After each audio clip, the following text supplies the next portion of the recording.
Lalu pertanyaan besar, bagaimana pengusutan kasus dugaan korupsi di tubuh Basarnas, di mana salah satu tersangkanya justru adalah perwira tinggi militer. Kita akan bahas sore ini bersama dengan peneliti Pukat UGM Zainur Rahman. Sore, Mazen.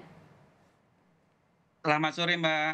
Bagaimana sih seharusnya mengusut tuntas kasus yang dialami oleh Basarnas ini dan pelakunya adalah kepala Basarnas sendiri?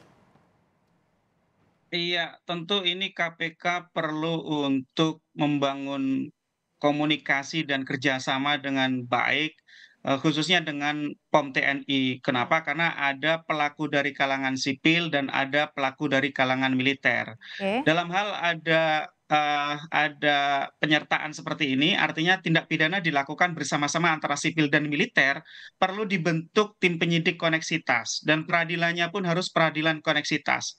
Artinya dibentuk bersama-sama tim gabungan antara KPK dengan POM TNI.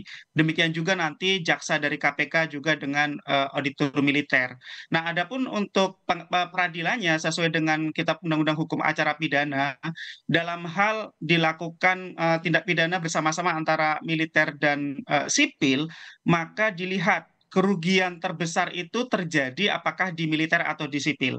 Kalau kerugian Oke. terbesarnya ada di sipil, maka peradilannya adalah peradilan sipil. Nah, kalau kita lihat, ini adalah kasus korupsi pengadaan di Basarnas, artinya bukan di lingkungan militer. Maka kerugiannya ada di sipil, sehingga peradilannya harus adalah peradilan sipil di Meskipun pada pengadilan saat pelaku ini negeri. melakukan korupsi, ini juga masih aktif ya di TNI ya? Ya, jadi memang waktu melakukan tindak pidana korupsi masih aktif, sebagai perwira tinggi di, Tentara Nasional Indonesia.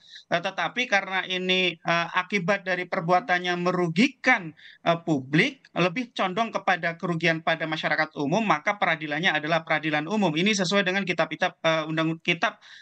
Undang-Undang Hukum Acara Pidana (KUHAP), demikian mengaturnya. Sehingga menurut saya, KPK harus belajar dari kasus-kasus terdahulu. Misalnya ada beberapa kasus yang saya lihat, cukup sukses sekarang ditangani oleh, tim koneksitas, misalnya adalah, tabungan, perumahan prajurit, juga kasus, pengadaan slot satelit di Kementerian Pertahanan, itu dibentuk dengan, tim koneksitas. Tingkat keberhasilan pengungkapan perkaranya lebih baik daripada dilakukan sendiri-sendiri oleh KPK, dan masing-masing oleh, auditor militer. Dan meskipun Misalnya ini, Mazen, sorry ya yang saya, dilakukan silakan. yang dilakukan sendiri-sendiri, misalnya ada kasus Bakamla dan juga kasus korupsi helikopter Agusta Westland. Tingkat keberhasilannya cukup dipertanyakan oleh publik karena misalnya di kasus Agusta Westland itu ada 5 tersangka yang dihentikan Oke. proses penyidikannya oleh TNI. Sehingga ya Jadi publik berharap dalam kasus ini dibentuk tim koneksitas, Mbak. Oke, tim koneksitas itu baik dari di Puspom TNI dan juga kemudian di sipil ya, artinya dibawa ke ranah hukum untuk memperlihatkan transparansi, keterbukaan untuk masyarakat. Betul. Jadi, ada pasal 42 Undang-Undang KPK, ini jarang orang mengetahui pasal ini, bahwa ternyata KPK itu diberi kewenangan oleh undang-undang untuk mengkoordinir dan mengendalikan penyelidikan, penyidikan, dan penuntutan dalam hal tindak pidana korupsi itu dilakukan bersama-sama antara sipil dan militer.